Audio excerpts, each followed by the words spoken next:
segundo mandamento é: não faça imagens e nem as adore. O terceiro mandamento é: não tome o nome de Deus em vão. O quarto mandamento é: lembre do dia do Senhor. O quinto mandamento é: honre os pais. O sexto mandamento é: não mate. O oitavo o sétimo mandamento é: não adulteres. O oitavo mandamento é: não roube.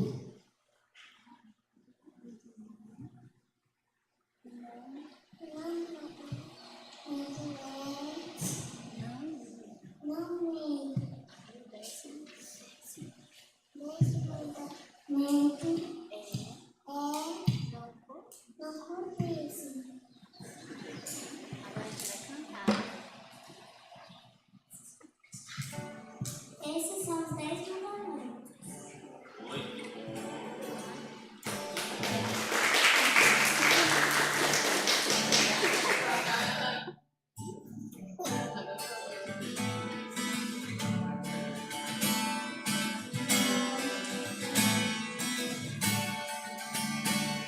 Não terás De mim, a imagens não te prostrarás,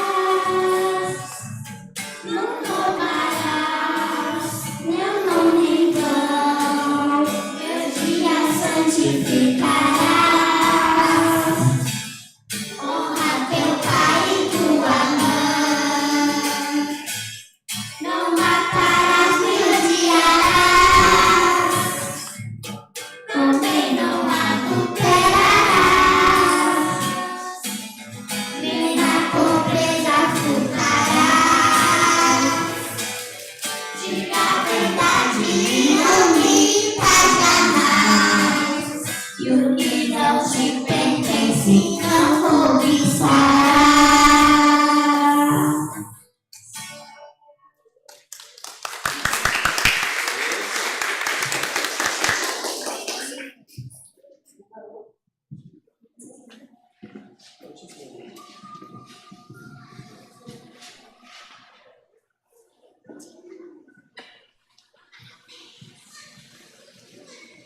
classe do Josué. Os meninos da classe do Josué. Miguel, Pietro, Rafaela, Josué, Isabel, cadê Isabela? Tudo bem? Essa é disfarçada.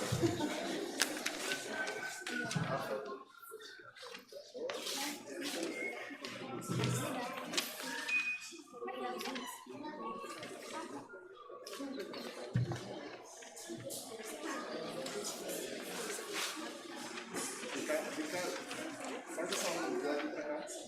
Vem pra cá. E começa a relaxa.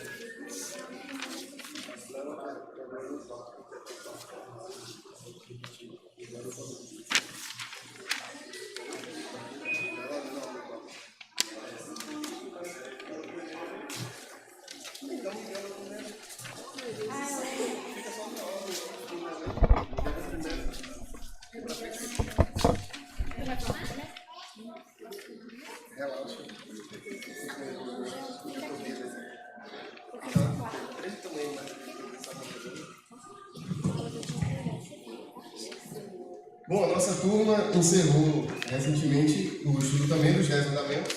Os irmãos conhecem que a nossa classe estuda o breve catecismo de Westminster, a partir do material, né, do ilustrado do Tom. E nós aprendemos a respeito dos 10 mandamentos, como nos diz a palavra do Senhor, que a lei é boa, perfeita. Ela revela o caráter de Deus. Então, a partir de cada mandamento, e nós nos aprofundamos não só um domingo específico para cada pergunta, mas nós vimos como cada mandamento revela um caráter de Deus. E os meninos vão fazer essa leitura, né? Nós encerramos na semana passada uma atividade de reforço para eles memorizarem que cada mandamento revela um caráter de Deus um versículo base para entendermos isso, como também o breve catecismo está dividido, que tem uma pergunta a respeito do que exige um mandamento e uma outra pergunta que proíbe um mandamento. Então os meninos eles vão ler isso na ordem aqui, né?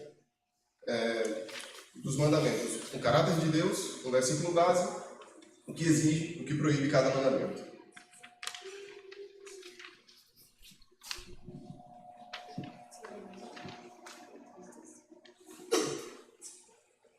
No primeiro mandamento, o caráter de Deus que é revelado é que Deus é o único e vivo e verdadeiro Deus. Em Isaías 45, versículo 5, diz assim: Eu sou o Senhor e não há outro. O primeiro mandamento também exige adorar somente a Deus. E o primeiro mandamento também proíbe adorar algo ou qualquer outro como se fosse um Deus. No segundo mandamento diz que não farás imagem de escultura nem semelhança alguma. No segundo mandamento, Deus é espírito invisível em seu ser. Em João 4, 24 diz: Deus é espírito, importa que os seus adoradores o adorem em espírito e em verdade. O segundo mandamento exige guardar puro todo o culto de Deus e proíbe representar Deus com alguma figura.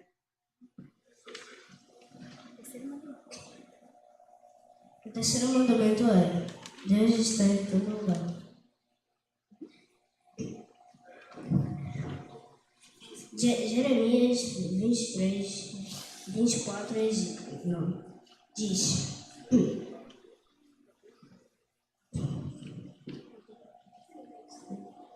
Pode alguém se ocultar e esconder isso, de modo que eu não veja. Diz o Senhor: Não encho eu os céus e a terra. Diz o Senhor. O terceiro mandamento exige uso santo dos nomes e títulos de Deus. Proíbe agir como que se Deus não fosse como revelado na Bíblia. O quarto mandamento é: lembre-se do dia de sábado para o santificar. O caráter de Deus é: Deus é o Senhor do tempo. Em Marcos 2, 27 até 28, diz: E acrescentou: O sábado foi feito por causa do homem, e não o homem por causa do sábado. Assim, o Filho do Homem é Senhor até mesmo do sábado. E o que exige o quarto mandamento? Separação de um dia para repouso e culto. E o que proíbe é desprezar o descanso e os deveres do dia santo. O quinto mandamento é: Deus é...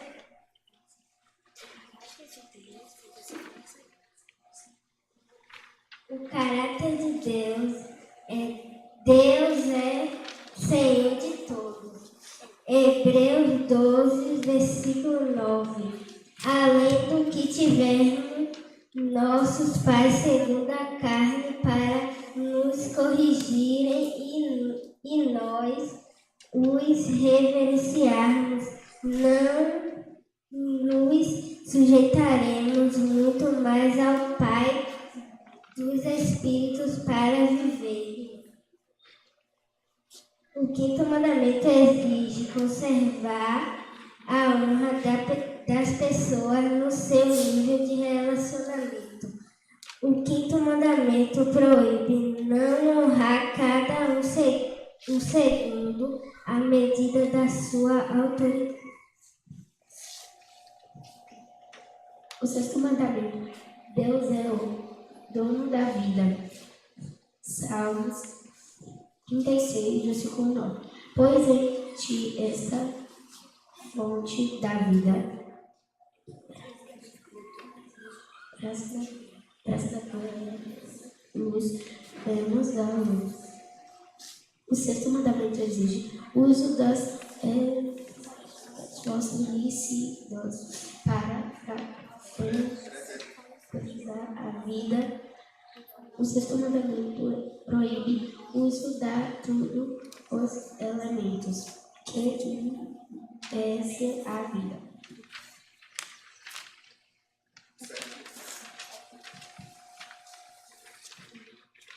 O caráter apresentado no sétimo mandamento é Deus é puro e fiel. Em Oséias 2, versículo 16 e Oséias 19 e 20, naquele dia, declara o Senhor, você me chamará meu marido, não me chamarás mais meu Senhor. Eu me casarei com você para sempre. Eu me casarei com você com justiça e retidão, com amor e compaixão. Me casarei com você com fidelidade e você reconhecerá o Senhor. O sétimo mandamento exige pureza de pensamento, palavras e ações. E o sétimo mandamento proíbe trazer para todos os relacionamentos que não pertencem a eles. O oitavo mandamento fala que Deus é o provedor. Mateus 6, 31 e 33. Não andeis, pois, inquietos, dizendo que comeremos, ou que beberemos, ou como que nos vestiremos, porque todas essas coisas os gentios procuram. De certo, vós, pais celestiais, bem sabem que necessitais de todas essas coisas, mas buscai primeiro o reino do Senhor Deus e a sua justiça, e todas essas coisas nos serão necessitados. Exige meios lícitos para suprir a necessidade e proíbe o uso indevido do que não nos pertence. O nono mandamento é: Deus é verdadeiro. Tito 1:2 diz: na esperança da vida eterna que o Deus, que não pode mentir, prometeu antes dos tempos de Deus. O nono mandamento exige promoção e defesa da verdade para o bem. O nono mandamento proíbe mentir e provocar injúria contra nosso próximo. O 10º mandamento é: não cobiçarás, e diz que Deus é suficiente. Filipenses 4, do 11 ao 13 diz: não digo isto como por necessidade, porque já aprendi a contentar-me com o que tenho. Sei estar abatido e sei também ter abundância. Em toda maneira e em todas as coisas estou instruído, tanto a ter fartura como a ter fome, tanto a ter abundância como a padecer necessidade. Posso todas as coisas em Cristo que me fortalece. E o que exige o 10º mandamento é ser contente e caridoso. E o que proíbe é não ter inveja nem odiar os planos de Deus.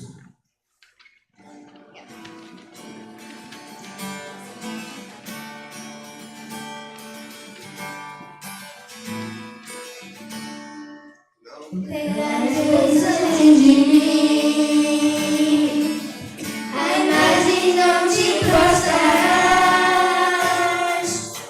não te mandando meu dia santificarás, honra teu pai e a tua mãe, não matarás nem odiarás, também não adulterarás, nem na pobreza furtarás. Diga a verdade e não minta jamais, e o que não te pertence não cobiçarás. Não terás Deus além de mim, a imagem não te prostrarás.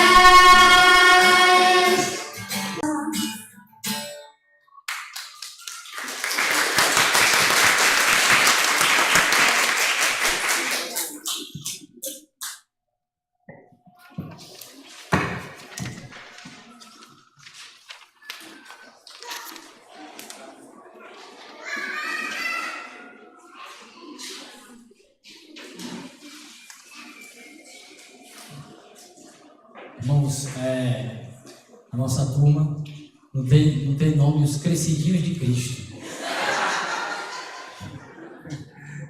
Eu pensei em cada nome criativo, mas achei melhor esse. são os adultos, né? Então, nós temos estudado o Catecismo Maior há alguns anos, há quase 10 anos, né? Temos estudado sem exagero. Eu sou hiperbólico, mas não é exagero. Temos estudado o Catecismo Maior, e o Catecismo Maior também, o ponto alto do Catecismo Maior são os 10 mandamentos, sem dúvida. Eu devo estar aí uns 2 anos só nos 10 mandamentos, ainda nós estamos no... Qual é a primeira, Miriam? Nós estamos no oitavo, nós estamos no oitavo mandamento. No oitavo mandamento, né? Que é...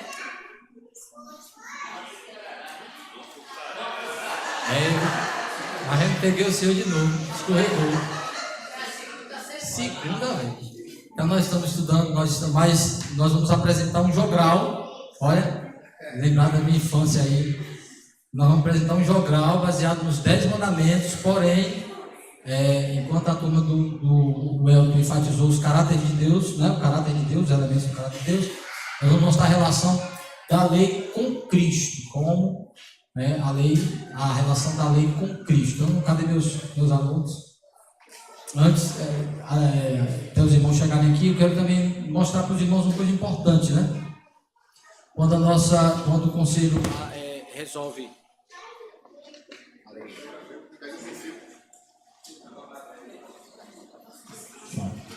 Quando o conselho resolve adotar os nossos símbolos de fé, o catecismo, os catecismos e a confissão, das nossas classes, desde a criancinha, isso mostra, na apresentação dá para a gente perceber esse currículo unificado, como isso tem seu valor, sua importância para formar a nossa mente cristã, nosso conhecimento das doutrinas bíblicas. Olha como os símbolos de fé são importantes, eles foram pensados exatamente por isso. Como o catecismo maior, como a confissão, ajuda a formar uma mente sistematizada em relação às doutrinas, às coisas de Deus, desde criança até o adulto. Isso é muito significativo, ajuda também a forjar a nossa identidade presbiteriana reformada. Vejam também como isso é importante e está sendo apresentado como fruto dessa formação doutrinária da igreja a partir da escola dominical com os nossos símbolos de fé.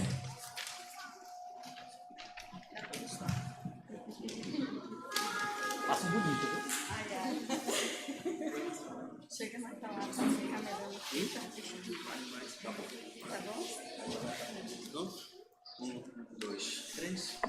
O Senhor é Deus, sua lei é santa e Cristo a cumpriu por nós. Qual é o primeiro mandamento? Não terás outros deuses diante de mim. Só o Senhor é nosso Deus e não daremos glória a outro. O que Deus requer no segundo mandamento? Que não adoremos a Deus por imagens ou invenções humanas, mas somente Ele ordenou em sua palavra. Adoraremos a Deus em espírito e em verdade. O que ensina o terceiro mandamento? Que honremos o nome do Senhor em palavras, obras e em toda a vida. Santificaremos o nome do nosso Deus. Qual é o dever do quarto mandamento? Santificar o dia do Senhor, descansando das obras comuns e dedicando tempo ao culto e à comunhão com Deus. Cristo é o nosso descanso eterno. O que exige no quinto mandamento? Que honremos e obedeçamos aos nossos pais e a todas as autoridades constituídas por Deus. Nos submeteremos à ordem que Deus estabeleceu. O que proíbe o sexto mandamento?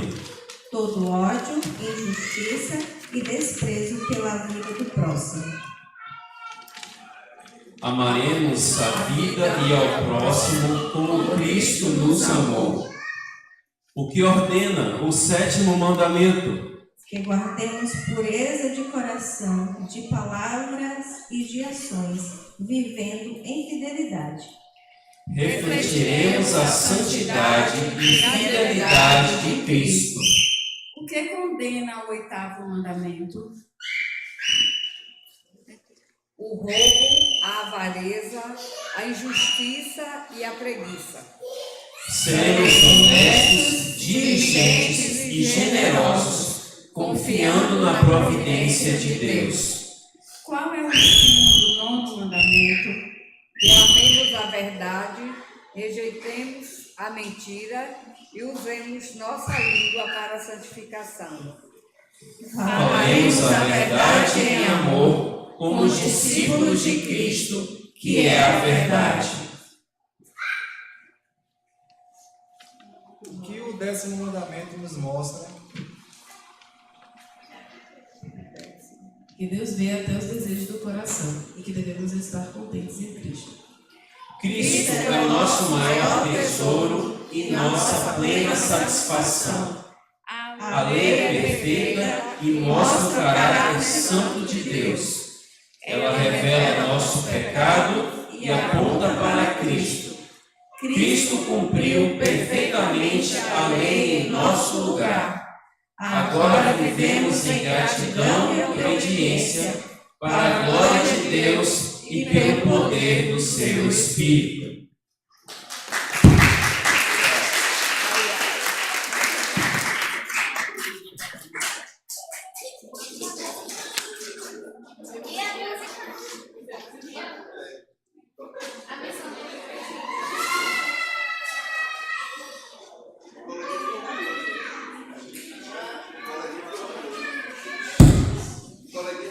Minha classe está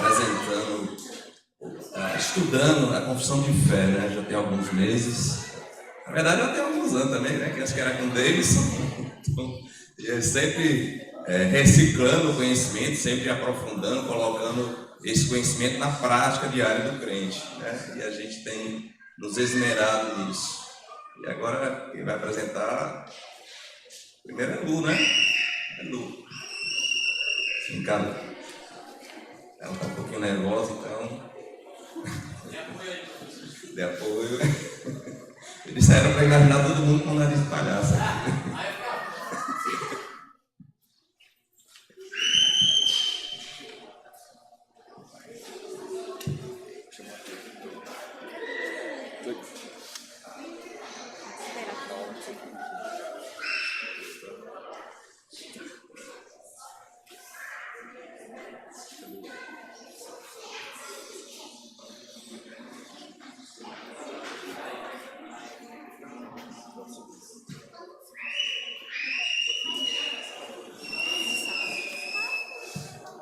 Bom dia. Bom dia.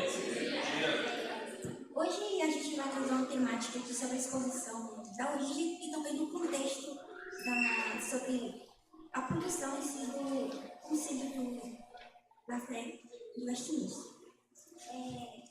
Eu vou ficar responsável por falar sobre a questão do contexto em si, porque isso é importante, porque até o processo da formação do início da Reforma Protestante é um contexto anterior a isso que leva em si ao ápice da Reforma Protestante.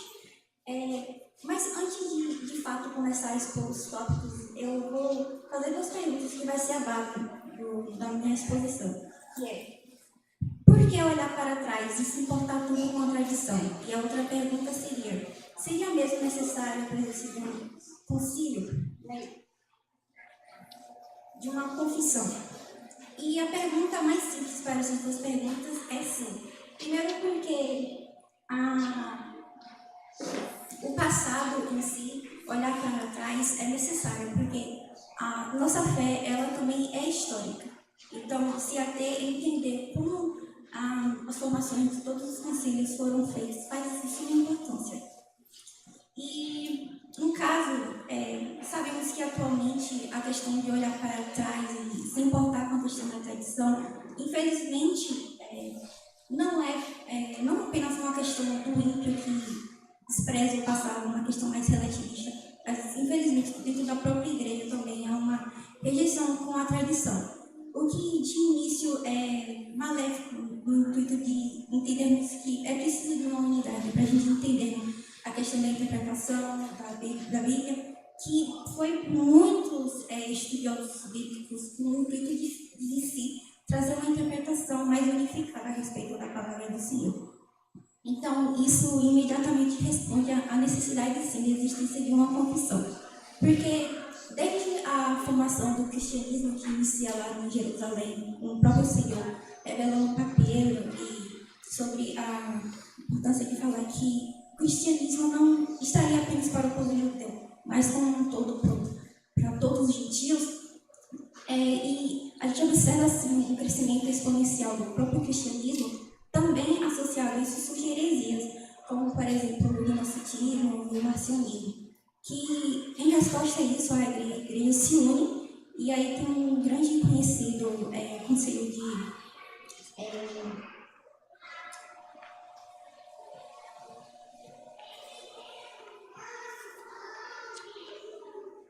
Niceia. Esse concílio, acabou de perdendo aqui na cabeça, mas o concílio de Niceia foi importante justamente para refutar essas ideias heréticas que surgiram diante do gnosticismo, por exemplo. Só que não parou por aí. Teve outros concílios que, principalmente no período do imperador Constantino, né, outros concílios foram importantes para justamente refutar a ideia do arianismo, que falava que Deus era criatura. Mas, assim como ideias de concílios importantes foram estabelecidos, mostrando que Deus não é criatura, mas ela é da própria substância do Pai, e que o próprio Catecismo de Westminster, a qual é a nossa base, afirma que Deus e Jesus Cristo é um só com o Pai na mesma substância, vocês vão perceber a importância do Catecismo no sentido de refutar a igreja, mas também de unificar a nosso entendimento a respeito das Escrituras. Então, como é que a reforma protestante entra nesse contexto, né? Como é que ela surge? Lembrando que estamos falando de um contexto histórico e que, seja desde a antiguidade, do início da formação da igreja cristã, e também a gente vê o contexto do próprio Império Romano se afundendo, né? Como eu falei para vocês sobre, por exemplo, o imperador Constantino.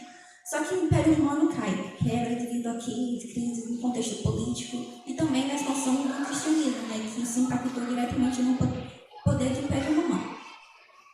E só que, após a queda, especificamente do Ocidente do Império Romano, ascende a figura do Papa. Hoje, para vocês entenderem que, quando a gente fala da figura do Papa, a gente está falando da Igreja Católica Apostólica Romana. Não é a Igreja Católica Universal da Igreja Primitiva. É diferente. Nesse caso da Igreja Católica Apostólica Romana, o Papa tem como essa figura central da Igreja, acaba que sempre mais importante do que a própria Bíblia. Então, há essa unificação entre Estado e a própria Igreja Católica. E isso acaba que, ao longo do passado tempo, da história, o contexto de corrupção, indulgência, ou seja, compras por meio de uma compra de uma parte do céu, isso tudo impacta no desvio da simplicidade e da pureza das Escrituras. E aí que surge a figura dos protestantes, que é justamente ir contra essa questão que estava assim, justamente contra as bases bíblicas que foram fundamentadas por muito tempo. E aí figuras como dia 31 de outubro de 1517 surgem figuras como João Calvino, Martinho Lutero. Lembrando que Martinho Lutero foi o precursor desse movimento protestante, mas outros deram a continuidade de apresentar uma sistematização da fé, nada mais do que confissões em si, que estabeleciam naquilo que cremos e naquilo que devemos seguir como uma regra de fé e prática. Claro que tem umas questões mais técnicas a respeito disso, porque no sentido de que a reforma protestante ela não ficou localizada apenas na Europa. Ela também se estendeu no contexto da Inglaterra. E é importante a gente entender esse lado da história, porque é daí que surge a figura do que conhecemos como os puritanos. No contexto da Inglaterra, lembrando que ela não teve um estopim na Europa no contexto mais vinculado com questão religiosa em si, mas no contexto político, porque na época, lembrando que era o contexto do absolutismo, dos reis que dominavam todo o poder, não político, mas também o próprio poder religioso, tem chefe de Estado e também chefe de Estado e também chefe religioso. No caso, na Inglaterra, tinha a figura de Henrique VIII, que era o rei da Inglaterra, né? Só que ele era casado com Catarina de Aragão. Ela era católica, extremamente católica. E ele queria casar novamente. Por quê? Porque ele precisava de um herdeiro e eles não estavam conseguindo ter filho. Então ele pediu para a Igreja Católica a possibilidade de se separar da atual esposa. E claro que foi negado. Então ele simplesmente se dissociou da Igreja e instituiu, com esse objetivo político, né, e o objetivo de ter um futuro herdeiro, a Igreja conhecida como a Igreja Anglicana. Daí começa a vir a sucessão de um trono do seu filho Eduardo, desse caso, do segundo casamento, Eduardo VI. E no início, a Igreja Anglicana, só vai ser fundamentada e estabelecida na presença de Elizabeth I. Só que antes, após nesse intervalo entre Eduardo e Elizabeth I, tem o trono inglês, ele é ocupado por Maria I. Ela é conhecida como sanguinária, porque ela é extremamente católica, correto? Então, o que é lógico é que ela começou a perseguir os protestantes. E aí começou uma onda de que os protestantes locais eles simplesmente se exilavam em outros locais da Europa. E muitos cristãos foram exilados nesse momento. Quando Elizabeth I ela toma o trono e ela começa a governar, tem que lembrar que ela tinha uma certa afinidade com o protestantismo. Então, nesse momento, há uma certa união, né, entre o catolicismo e o protestantismo. E é nesse momento que ela permite o retorno desses protestantes. E aí, os protestantes, né, exilados, fugidos das perseguições, retornam à Inglaterra. E aí são esses calvinistas ingleses conhecidos e denominados como os puritanos. Os puritanos, eles não gostavam da forma como o anglicanismo estava sendo estabelecido, porque era o episcopal. Que, no caso, tinha ainda a presença muito do Papa em si. E dentro dessas insatisfações, aí a gente vai entrar na segunda parte, que vai ser justamente um terreno fértil para o futuro estabelecimento dessa confissão de Westminster. Bom, vou continuar mais ou menos de onde ela parou. Vou repetir algumas coisas porque o objetivo é traçar um panorama geral e ver como é que a gente chegou na Assembleia de Westminster. Então, como ela disse, eu vou repetir algumas coisas, mas o rei Henrique VIII, ele teve essa questão de acabar com o papado da Inglaterra pela motivação da sua questão matrimonial. E quando Eduardo assume, tem um crescimento do protestantismo reformado na Inglaterra por poucos anos, porque ele tinha só 9 anos e todos os seus tutores eram reformados. Aí, passados 6 anos de reinado, que ele morreu jovem, assume Maria Tutor, né? Maria Sanguinária, que promove essa perseguição aos protestantes por ela ser extremamente católica, e eles são abolidos para os outros países vizinhos na Europa, que entra nesse contexto dos outros reformados, da reforma suíça, da reforma na Escócia. Então eles acabam começando a ser ensinados por esse movimento que eles já tinham iniciado de um crescimento de uma teologia mais bíblica, profunda, de documentos confessionais. Então, durante esse período, eles estão absorvendo todas essas ideias do calvinismo e da fé reformada. E, quando acaba o reinado de Maria Tutor, assume Elizabeth I, que buscava meio que um equilíbrio para manter a paz. Então, ela aceita que os ingleses voltam. E é nesse momento que começa a se ter o termo puritanos, porque eles querem essa separação entre a Igreja e o Estado na Inglaterra e também uma reforma eclesiástica de pureza no culto.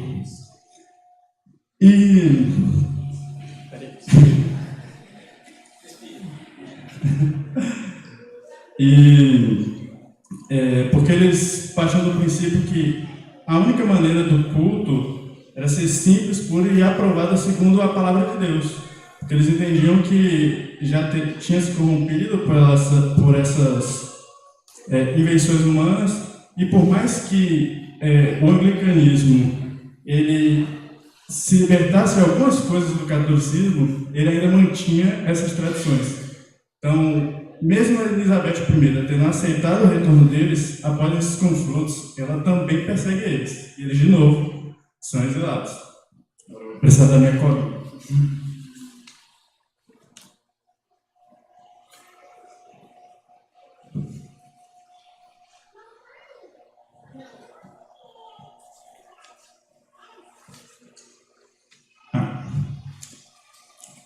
Aí, após o reinado de Elizabeth I, assume o King James. E agora ele é rei tanto na Inglaterra quanto na Escócia. Só que ele visava manter o episcopado na Inglaterra mesmo e manter essa linha reformada protestante na Escócia. Então, os ingleses eles tiveram uma decepção, porque eles acharam por essa linha mais protestante que ele mantinha na Escócia, ele ia tentar fazer isso também na Inglaterra e ele não fez. Aí assume o rei Tiago, e Tiago ele faz pior, porque ele não só não acaba com o episcopado, como ele tenta aplicar na Escócia. E aí é que tem o conflito com os escoceses, que não aceitam o episcopado na Escócia. E aí é o momento mais interessante da história, porque para ajudar nessa guerra, ele convoca o parlamento inglês para ajudar contra os escoceses. E ele descobre que todos os eleitos, a sua maioria, são puritanos. E o que ele faz? Ele convoca uma nova eleição do parlamento. E mais puritanos ainda são eleitos no parlamento.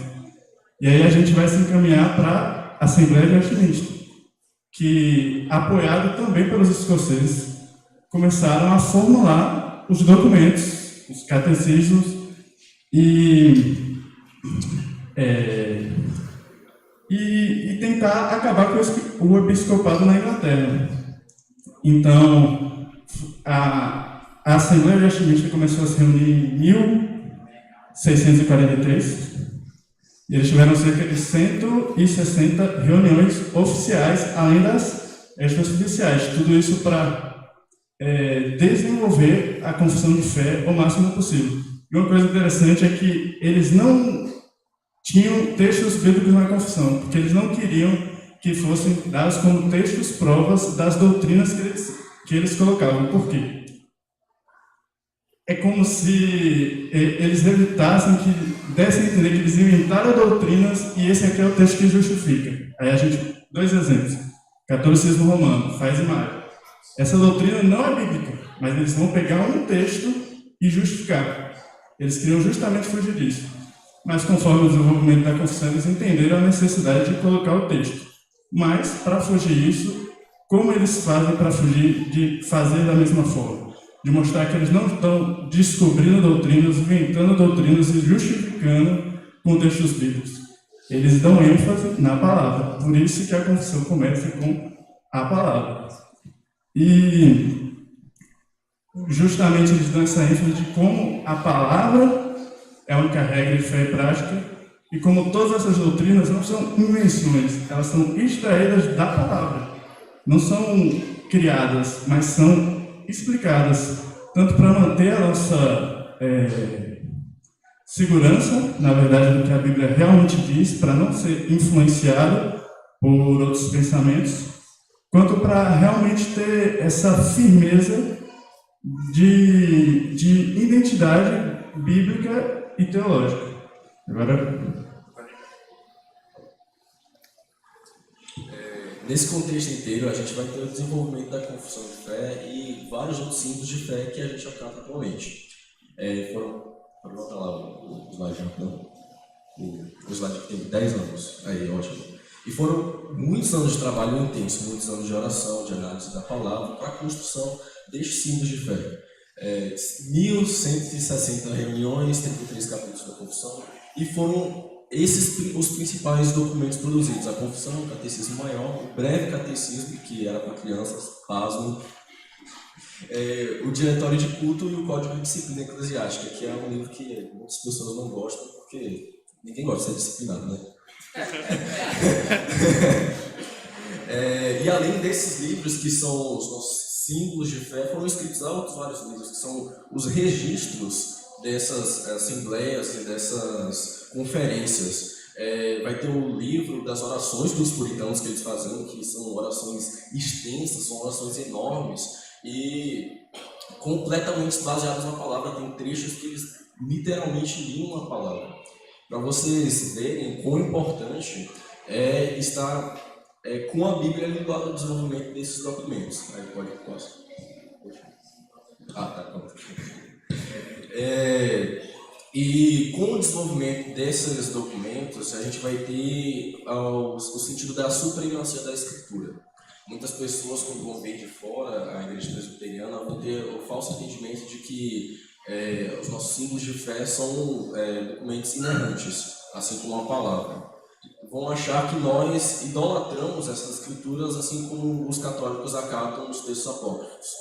Mas é completamente contrário. A gente tem o entendimento de que esses textos foram escritos por homens, só que não pelo mandamento direto, não inspirados por Deus naquele momento, mas são textos que resumem a palavra já escrita e por isso não compõem a escritura.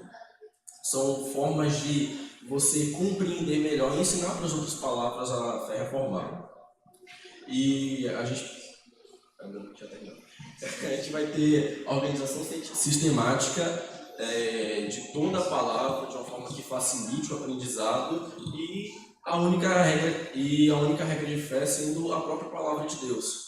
Nada do que foi escrito ali vai estar divergindo da palavra de Deus. A gente tem um entendimento de que aquele texto foi escrito completamente baseado na palavra de Deus e com várias outras pessoas. Não foi uma ou duas pessoas que escreveram o documento. Foram várias pessoas em anos de pensamento para que esse documento fosse escrito de uma forma que não se desviasse de forma alguma da palavra de Deus, mantendo a integridade do texto e a doutrina que no momento não era necessariamente os presbiterianos, eram vários outros, mas que os crentes queriam passar, os puritanos. Pode passar, próximo. E aqui a gente vai ter a expansão global, né? Perdão. No século XIX, que foi o século que esses documentos foram escritos, estava a Revolução Industrial, né? A primeira Revolução Industrial. Então a gente vai ter a invenção de várias máquinas que vão ajudar no globalismo. Olha lá, geografia voltando para o colégio. O globalismo, que é um movimento tão importante para espalhar todo tipo de informação e principalmente a palavra.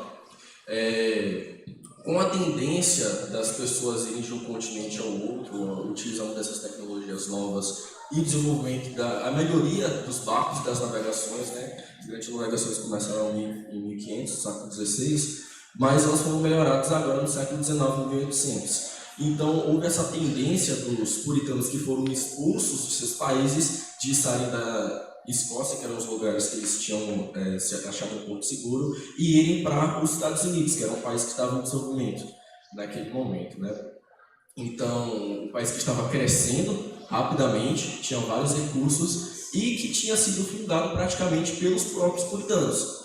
E aí que a gente vai ver a construção de hospitais, faculdades, igrejas pelos puritanos. Mackenzie, aí para quem não conhece.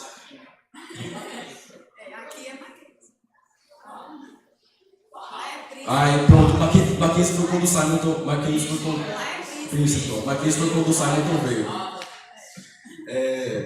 Esses colégios e faculdades que foram desenvolvidos lá. Então, os símbolos de fé, por causa da vinda dos puritanos para cá, foram acatados por diversos países. Aí, a gente vai ter alguns conflitos que eu vou falar posteriormente, mas lá foi o desenvolvimento tanto da igreja batista quanto da igreja presbiteriana. Vamos passar? E com o desenvolvimento da igreja presbiteriana lá nos Estados Unidos, acho que PCUSA, Presbyterian Church of the United States of America, muitas missões missionárias foram começadas para outros países da América. E um desses países é o nosso querido Brasil, né? com o Ashbel Green Simonton. O Simonton, que foi o fundador da Igreja Presbiteriana no Brasil, né? Ele que se dispôs numa missão missionária para aqui no Brasil, ele veio trazendo a doutrina para o Brasil, que naquela época era um país majoritariamente católico.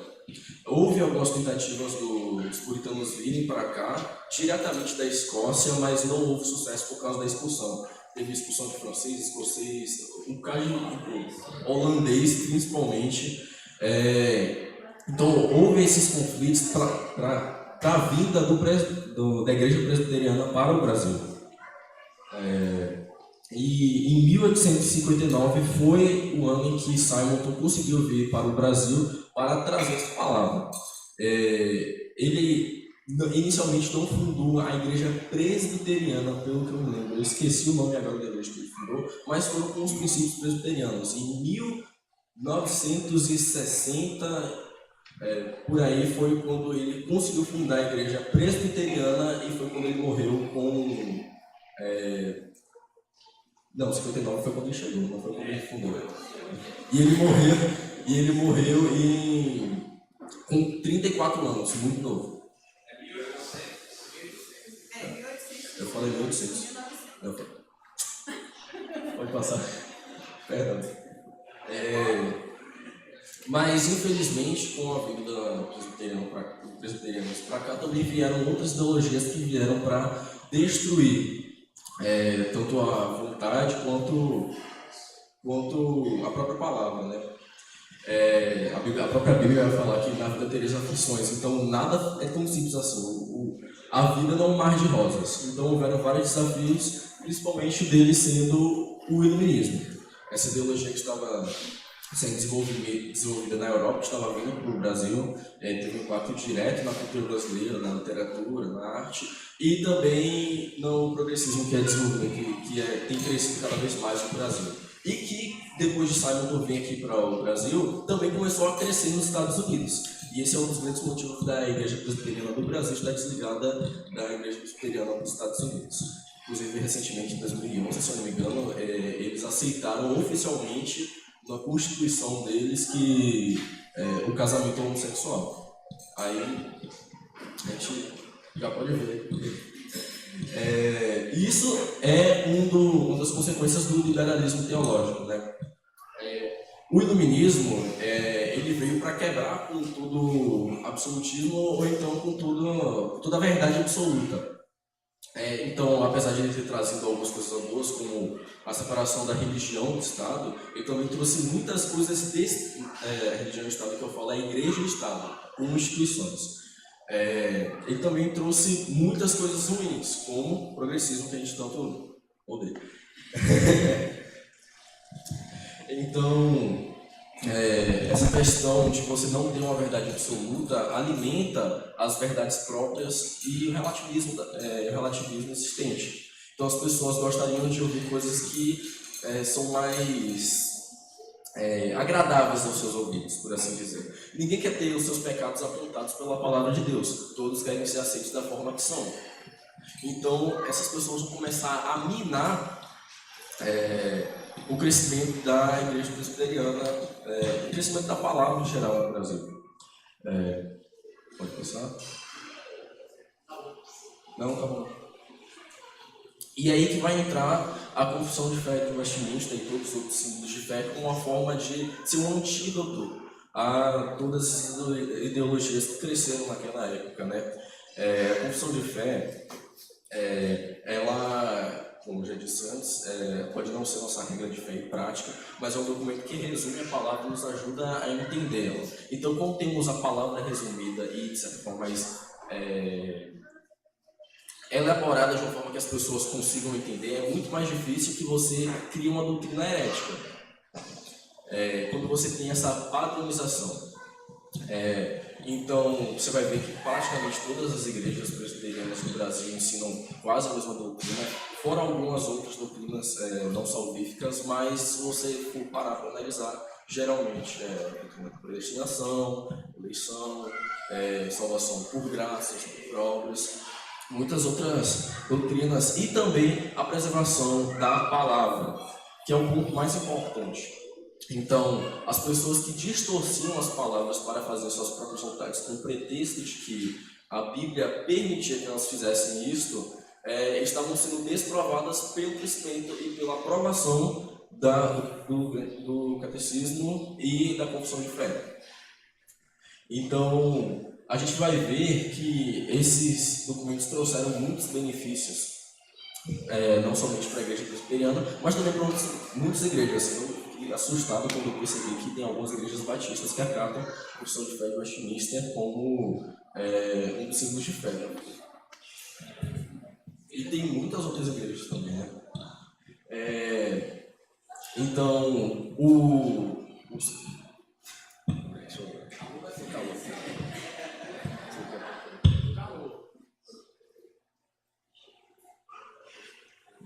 ela me acolhe aqui como coisa de festa.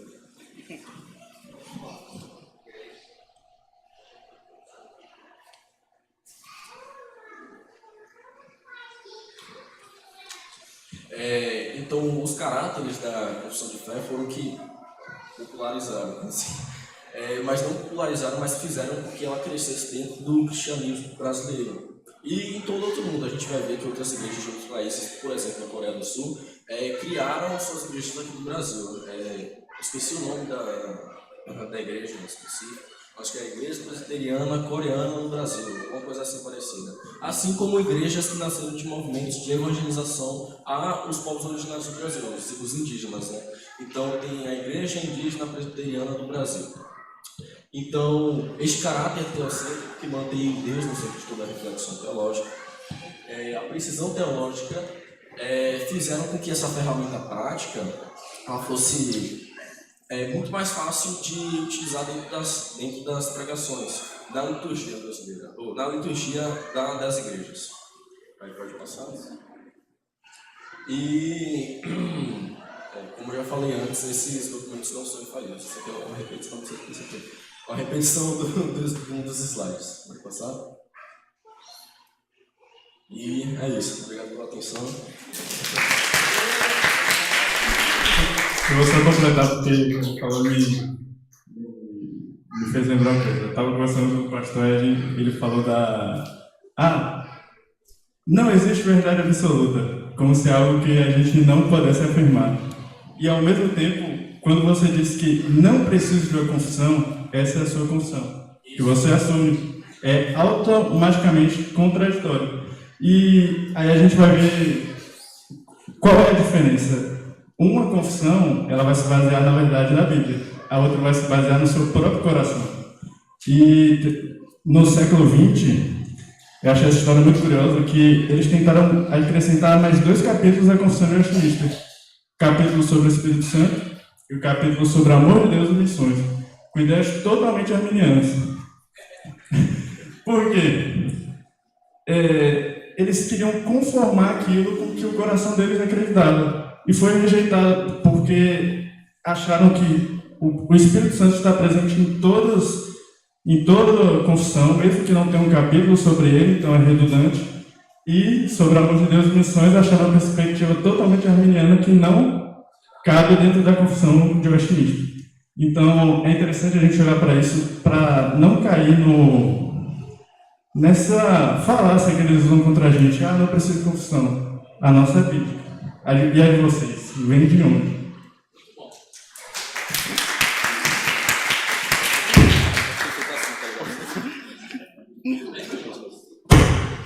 Nós agradecemos aos professores e aos alunos. E para encerrar, eu gostaria de chamar a Leilane e Dan aqui, para a gente orar pela vida de vocês. Fizeram aniversário, eu vou pedir ao pastor que encerre esse momento. Nós entregamos para vocês, gente, um folheto com o texto do pastor Hernandes Dias Lopes sobre a escola dominical. E aqui no fundo tem um vídeo que tem um histórico de como começou a escola dominical.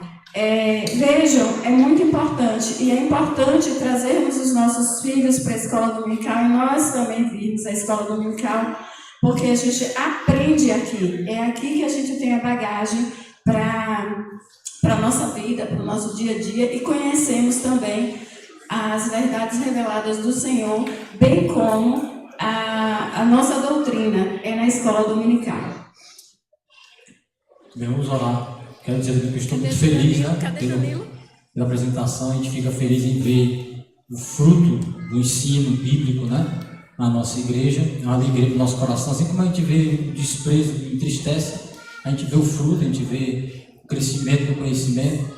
E também a gente fica ali um pouquinho feliz de ver o povo sofrendo, tomando o lugar do pastor um pouquinho. É difícil falar, né, é difícil explicar as coisas, né, mas aí às vezes o pastor faz parecer fácil falar 1 hora e meia, né? Aí quando pega o microfone para falar, né? Aí diz, pastor, é desafio, né? Falar 20 minutos, né? Mas oportunidade que Deus dá também para a gente colocar um pouquinho no lugar do outro também, né? Do professor que, né, Sandra? Aí quando tem apresentação de aluno, o professor tem vezes que se ele escorre um pouquinho ali, fica assim, saboreando, tu tá vendo, né, Feliz? Né? Apresentação, o desafio que é o professor estudar, se preparar, né? A gente precisa também orar a Deus pelos nossos professores, por aqueles que se engajam em ensinar a palavra de Deus. Vamos orar pela vida de Leilani, pela vida de Danilo, né, que já está aí agitado, né, Danilo? Com fome. Senhor nosso Deus, graças te damos, ó Pai, obrigado pela oportunidade de podermos apresentar um pouco daquilo que temos aprendido na tua palavra, e queremos nessa hora, ó Deus, te agradecer pela vida de Leilani, pela vida de Danilo, que o Senhor concedeu mais um ano de vida, que o Senhor continue, ó Deus, dispensando a tua graça sobre a vida deles, Danilo em seu crescimento, em seus estudos, no seu conhecimento da palavra de Deus, que aquilo que tem aprendido, ó Deus, possa fazer crescer não só em estatura, mas também em sabedoria, no temor do Senhor. Que o Senhor abençoe os seus pais, na responsabilidade de ensinar a palavra de Deus. E nós te agradecemos pela vida dele, e que também te agradecemos pela vida de Leilani, que o Senhor abençoe a sua vida, abençoe o seu casamento, abençoe as suas atividades, que a cada dia, ó Deus, ela possa crescer na graça e no conhecimento de Cristo, e que a bênção do Senhor esteja sobre a vida deles. Te agradecemos, nos unimos a Ele em gratidão e alegria pela vida que o Senhor tem dado. E neste momento, ó Deus, também te agradecemos pela oportunidade da comunhão. Em nome de Jesus. Amém. Vamos comer.